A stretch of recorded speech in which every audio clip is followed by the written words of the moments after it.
A 4-week-old boy is brought to the office due to worsening jaundice. A week ago, the parents noticed that the patient's eyes and face looked yellow, and his trunk became increasingly yellow over the last 2 days. They described the infant's stool as consistently pale. The patient is exclusively breastfed and has been feeding well. The pregnancy and delivery were uncomplicated. Maternal blood type is O positive, and routine prenatal studies were normal. Temperature is 37.2 degrees Celsius or 99 degrees Fahrenheit. Pulse is 140 per minute, and respirations are 50 per minute. Capillary refill is less than 2 seconds. Examination shows jaundice and hepatomegaly. Laboratory results are as follows.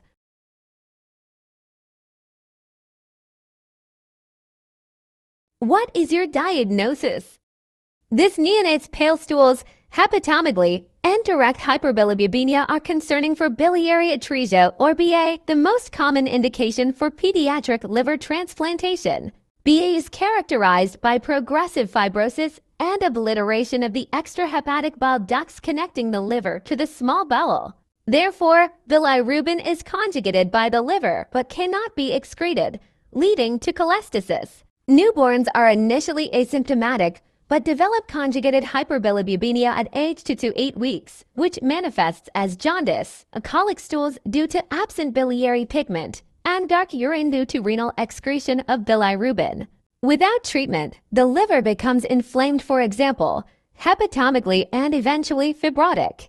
The first step in evaluation is abdominal ultrasound, in which an abnormal or absent gallbladder is highly suggestive of BA because the gallbladder is affected by the fibro-obliterative process. Liver biopsy classically shows intrahepatic duct proliferation, portal tract edema, and fibrosis.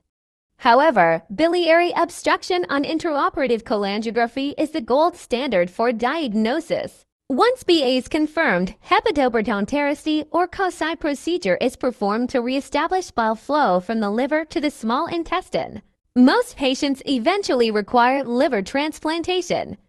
How about breast milk jaundice? Breast milk jaundice usually peaks in the 2nd week of life and is characterized by unconjugated hyperbilirubinemia due to increased beta-glucuronidase, which deconjugates intestinal bilirubin in breast milk. This patient's conjugated hyperbilirubinemia and hepatomegaly are not consistent with breast milk jaundice. How about Crigler-Najjar and Gilbert syndromes? Those are inherited deficiencies of uridine diphosphate glucuronidase, an enzyme responsible for bilirubin conjugation. Both conditions result in jaundice due to unconjugated hyperbilirubinemia, and like the direct hyperbilirubinemia in this patient.